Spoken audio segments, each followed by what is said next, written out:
It's December 9th, 2024. Welcome.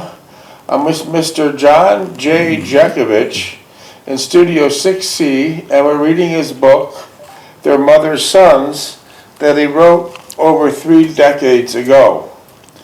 How are you doing today, Mr. Jeckovich? I'm doing great. I'm doing great.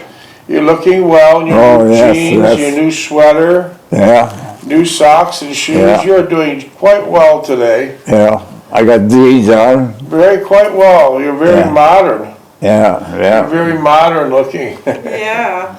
So how are you feeling? I'm feeling great. That's good to know. Good to know. Did you want me to read the book, or you want to read something? Go ahead, read it. Go ahead, read it. Okay. Did you have your dog tag number? Huh? Your dog tag number? 420965. Okay. Mr. Jeckovich is a World War II veteran with Company H, the 2nd Battalion of the 291st Regiment of the 75th Infantry Division of the U.S. Army during World War II. Mr. Jeckovich lives by the motto, yesterday is history, tomorrow is a mystery, and today is a gift. What was your position during World War II? What was my position? Were you rear echelon, or were you on the front line? No, I was top of the line. I was getting shot my ass off every day. It's getting cold every day. And what was your weapon? We were heavy weapons. We had a light machine gun. I had a heavy weapon. I was in the heavy weapon section. Heavy weapon, machine gun. How many people did that take to operate? That's a squad of people, 12 people. And that's bringing the ammo up, firing it, and moving your position every 10 seconds. So you'd have a few ammo bearers. Yeah. You'd have someone that carried a tripod. Yeah. Was the tripod heavy? The high probably 135 pounds.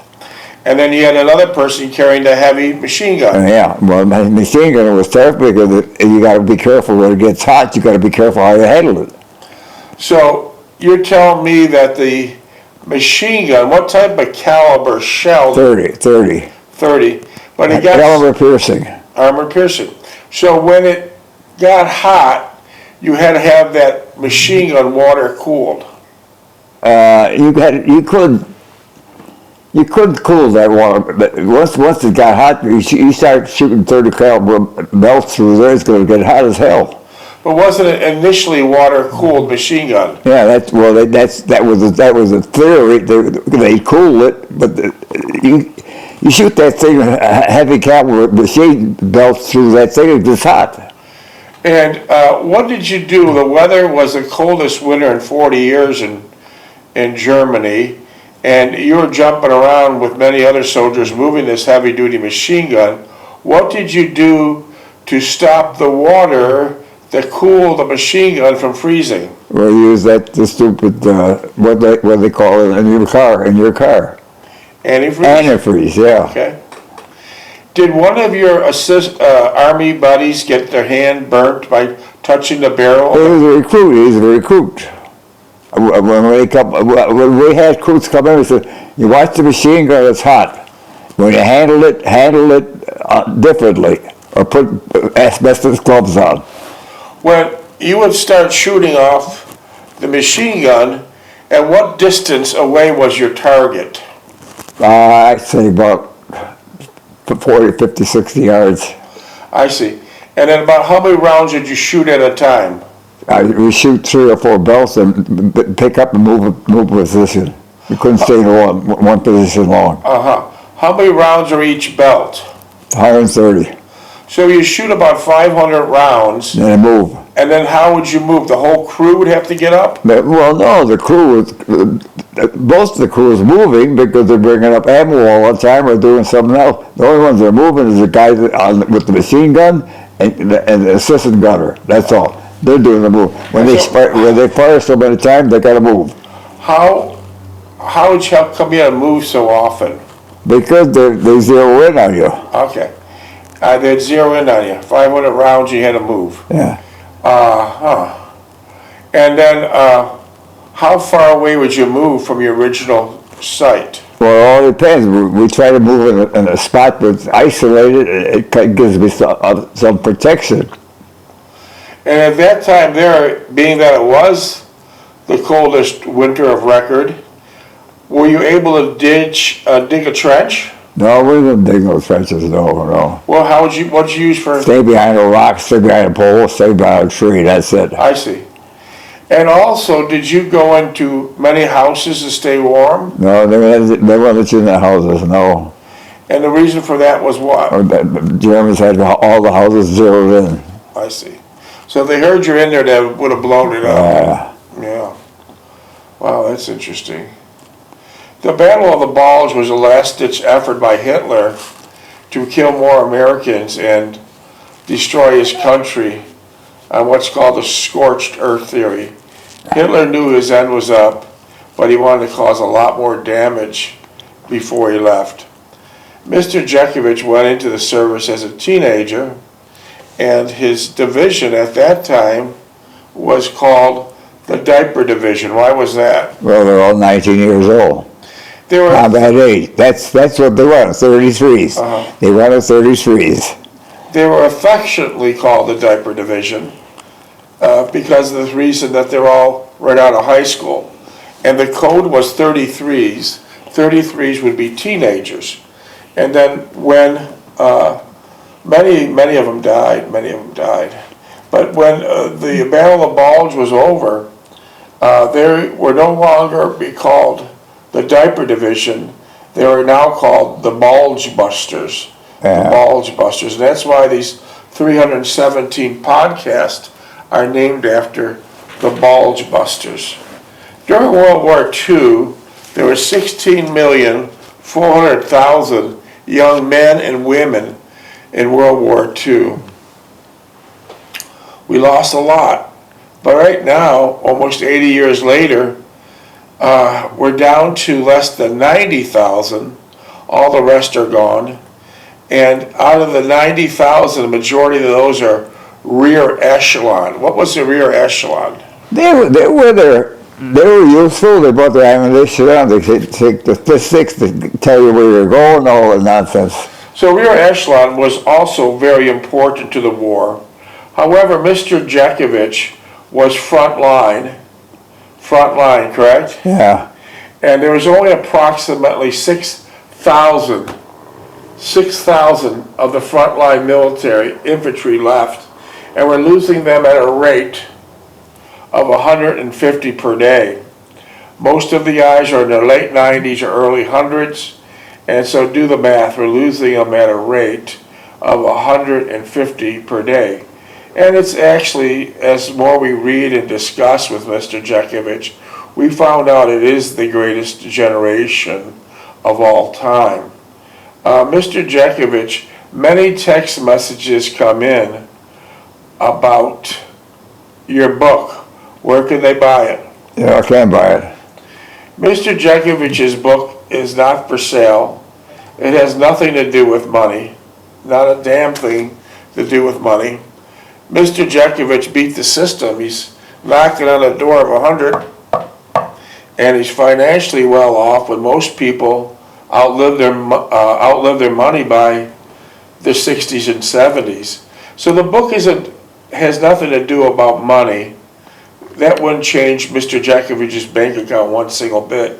It's about to let others know how people lived in the 30s, 40s, 50s, and about the World War II. About World War II. Tell us more of the reason why you wrote the book.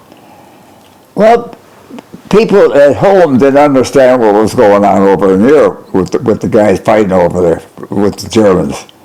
And my book tries to explain that infantilely how we worked there. Yeah.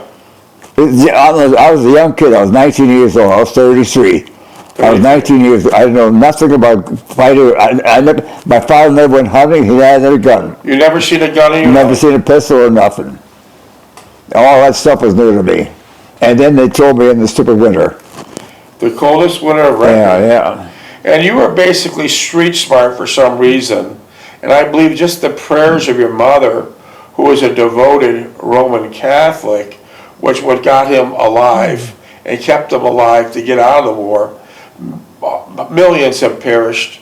And you were street smart, but how about the young guys that were in your division that weren't street smart? What happened to them? Well, if you didn't have someone taking care of them, you usually lose them, like we lost Leap. You lost Donald Lape. Yeah. And Donald Lape was Mr. Jekovich's right-hand man, working the heavy-duty machine guns, and bomb hit. What happened? Well, I told him, get your head down when they shoot the overhead shrapnel stuff overhead.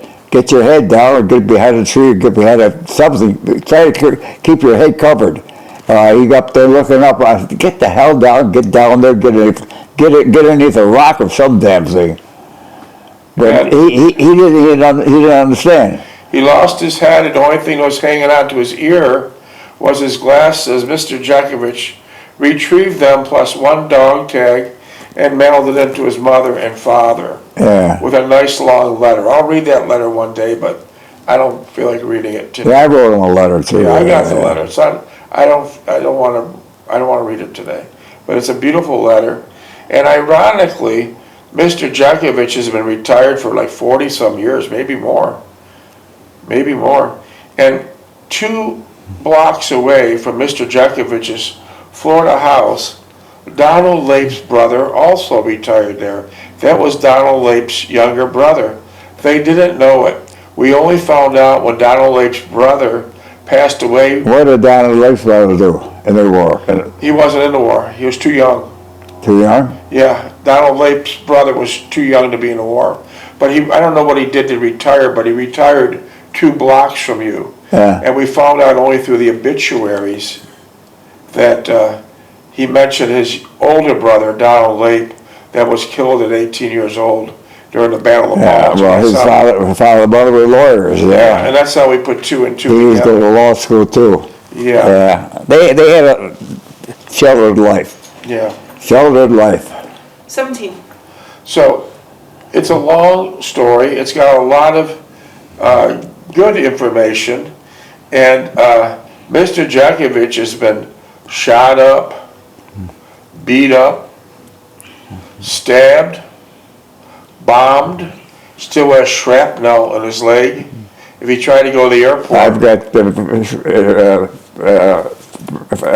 frostbite on my foot now. Frostbite, trench foot.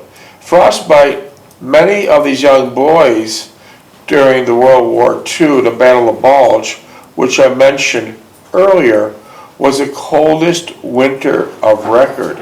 Many of these young boys died of frostbite. Many simply lost their limbs. Mr. Jeckovich did not lose a limb, but 80 years later, he's still feeling the pain of frostbite, right? Every time it gets down to temperature, this thing kicks in. Yeah. So they're still feeling the pain of the war of 80 years ago. December 16th is the beginning. Say again? What's she say? December 16th is the beginning of the Battle of the Bulge 80 years ago. Yes, December 16 is the anniversary, the beginning of the Battle of Bulge 80 years ago. It was the January 25th, 1945. Yeah. So it was a long, brutal war, and it was Hitler's last ditch effort to kill a lot of Americans. And Well, we were across the sleep. It was the intelligence, the Army's intelligence that we were sleeping. We thought the war was over. They were sending $50 million votes back home. yeah, a lot of the officers did. Yeah, they were having a good time. They thought everything was over with. Well, this is true. Let me read a little bit past of your book and comment on what you just said.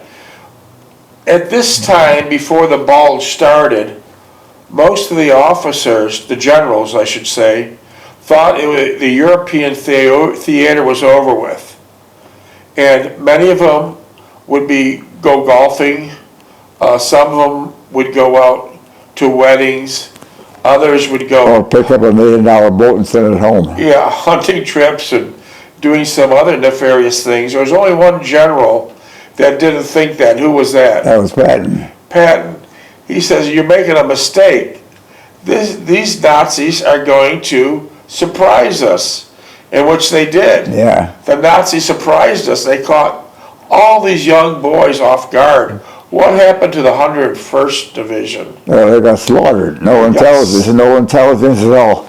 These young boys got slaughtered. These were teenage boys, and they had no idea that they're right in the middle of the last-ditch effort of Hitler to kill, and they got slaughtered. There was about 100 of them that didn't die. Oh, that 106, they lost the whole division. Yeah, 100 of them that didn't die, and these young boys were lined up on the side of the road, captured by the Nazis, with their hands up.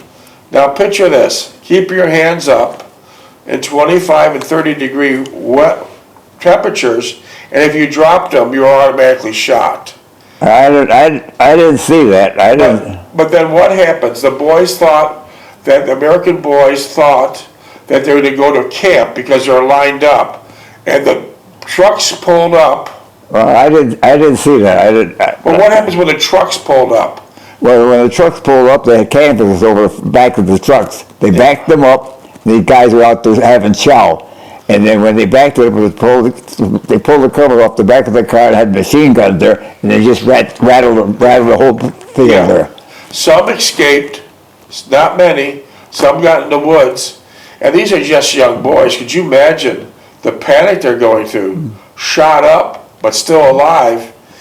And the SS would stand on the back of the truck and say, we can help you, anyone that's still alive. And when the boys said they needed help, they just walked, the SS just walked up and blew them back their heads off. I didn't see that either. But that's what happened according to the ones that escaped. According to the ones that escaped. So, when he got out of when the war was over, were you worried about going to the Pacific? Yeah, because they had the advance party over there already. And the Pacific War was still raging, and they needed men. But luckily you weren't sent there. Huh? Luckily you weren't sent there to the Pacific. Well, they dropped the bomb. That was it. They dropped the bomb, and that was it. That was it. They disintegrated Japan. Okay, we're on chapter 22, Wedding Jitters and a New Life, and we're on page 672. Keep in mind, this book is approximately 900 pages. So here we go, Wedding Jitters and a New Life.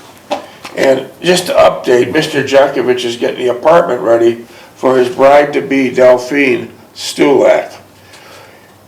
When Mother had seen the new floor in the kitchen upstairs, she immediately remarked that I have lived downstairs all these years and never thought of putting a new floor there. Yeah. That was Mother. So you're trying to make everything nice for Delphine. Yeah. And your mother said, oh, wow, why are you putting a new floor all of a sudden? When we lived downstairs, you never put a new floor. Huh?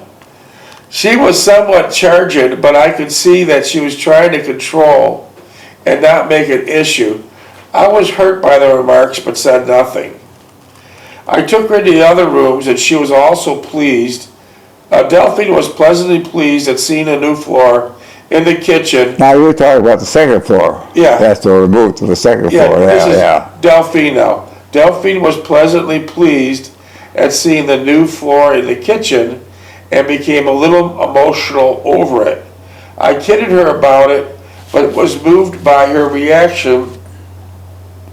It was well worth the time and energy we put in it. She commented their father's friend did a good job on it, and I agreed with her wholeheartedly. I took her to the other rooms, and she was also pleased and amazed that I accomplished so much in such a short time. She liked the color scheme, light gray with white trim throughout all the rooms. She felt a little wretched that she did not contributed Yeah, anything yeah, that poor Delphine, yeah. to the work, but I dismissed it as inconsequential and of no matter. I want to do something today, she exclaimed. I'll clean the windows and wipe the floor. She was over to the double windows.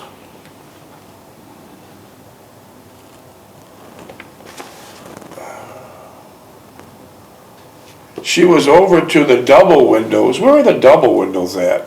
The double windows were in the dining room.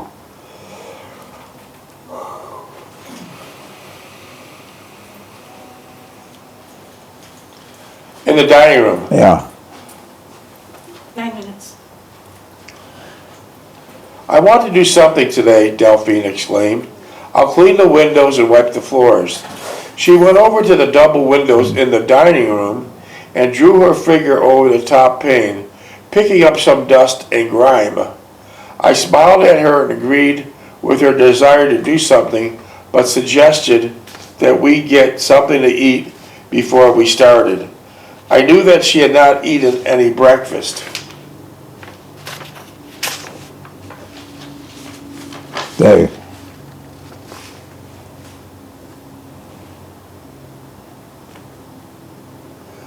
I suddenly discovered I had no idea where to get something to eat.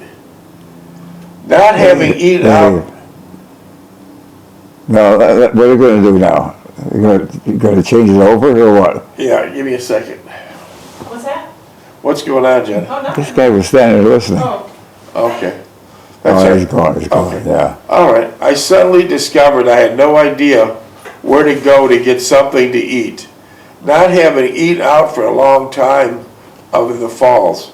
We drove to Pine Avenue. What kind of street was Pine Avenue? Pine Avenue was a fairly good street. I mean, the merchants' hands are pretty good. They take care of that street. They took care of that street. Is it still a good street? Huh? Is it still a good street? No, it's not a good street. It's all run down. But didn't Pine Avenue have a beautiful Italian restaurant called the Como? Como, yeah. Been there for 80 years before World War Yeah. II. Crown and Anchor. Yeah, there was a place where everybody went for the weddings. Didn't your sister have her wedding reception at the Crown and Anchor? I know she had it, my sister had it at the Air Force. Okay. Was it nice? Well, it's free. Okay. How come it was free? Well, her brother was in the Air Force. Okay. All right, I understand. Your sister Sally married a man named Charles Downey. Yeah. Was he in the military during World War No, II? no, it's a good cigar smoker. Wait, he was a cigar smoker? Yeah. But how did he miss World War II? I don't know. A lot of people, what happened to Clint? He missed the World War II too. So a lot of people missed the war. Oh yeah. They bought themselves out. So you were on a front line in the dirt, watching your bunnies get destroyed, and a lot of people never even made it overseas. No, they're having a good time at home. Well, Clint made it our business. Your brother Steve, was he in the war? No, he was going to school. He got an exemption, and they finally put him in teaching new recruits how to drive a Jeep. Was your brother Lookie in the war? He volunteered for the Coast Guard. Minutes? 6. He volunteered for the Coast Guard. My mother had to sign for him. So, at 17. Yeah. So, but he didn't see any combat. No, he got as far as Honolulu. That was it. That's pretty nice. Yeah. Pretty nice place to Well, he be. got himself copped up. They never do that to him now because he's in his military now. But they Wow. grabbed me because I was green. I was open. 33. I was 33. But you weren't drafted, correct? I was drafted. Sure, I was drafted. Okay, but you didn't enlist, I'm trying to say. No, I stayed as long as I could because of my mother. Okay, so let me understand this fully. You did not enlist like your two brothers did because you were the primarily caretaker of your mother. Yeah. Because your father died at 43. Now, so you waited till they came knocking on your door to draft you Yeah. for the very last minute Yeah. so you could continue taking care of your mother. Yeah. When your father died at 43, he was of the age to be a combat soldier in World War I. Was he in World War I? No. How did he miss it? No, they were immigrants. They came over from Russia. So he was in Russia at the time. Yeah. Do you remember what town or city in Russia? Yeah. Do you remember the town or city? Vladivostok. Uh, Way up north, the coldest part of Russia. How do you Yeah. spell it? What's it called? Oh, she's talking. What's the name of it? What's it called? Oh, what do you say? What's the name of the city or town? Vladivostok. Okay. That, by interesting note here, that's way up north in Russia. How do you spell it, David? Bastard? That's way up north in Russia. And that's probably the coldest parts of Russia. Yeah. And that's all hardcore factories. And those guys there worked to death. They were hard workers. They had a rough living because they didn't get the accommodations for cold weather either. They had nothing. They were living in huts and straw huts and barns. Yes, that's right. And so your father wasn't in World War I because he wasn't here yet. He was too young. Yeah. And then, did you know many females that were in the war? Oh. Did you know many females that were in the military? When I was in? Yeah. Well, no, I didn't know too many. No, I probably more civilian females than I did military. Yeah. And what in Niagara Falls and those factories there convert to making wartime items? Do you know of? Oh yeah, they converted right over. What they make? They were making chemicals. They were making parts for machinery. They were making tanks. They were making Ford cars. They were and Buffalo was making Ford cars. Jeeps. They were making Jeeps. I noticed many years ago the factories on Buffalo Avenue had all their windows painted black. Yeah, for blackout. Yeah. And if you'd fast forward 80 years from World War II, those windows are still painted black. Yeah. Didn't you say that when you worked at Kimberly-Clark for 30 years, your wonderful grandson named Tommy is working there now, but didn't you say that you two talked about it, didn't you say that the lunchroom was exactly the same? And it was, well, no. Where Kimberly-Clark had a nice cafeteria. What he's talking about is about the one that was outside on what is it? Packard? No, on Pine Avenue and Niagara Street. Yeah. And I heard you mention a step up. Yeah, Step Up. Yeah. So that's the same one you knew about. Yeah. When you're a teenager, right? Or you're 20 years old. Well, that's where I worked with Croysdale. Yeah. Yeah. So it's the same thing you remember. Same thing there. Yeah. Yeah. So how long did you work for Croysdale for? I worked for Croysdale till they drafted me. I see.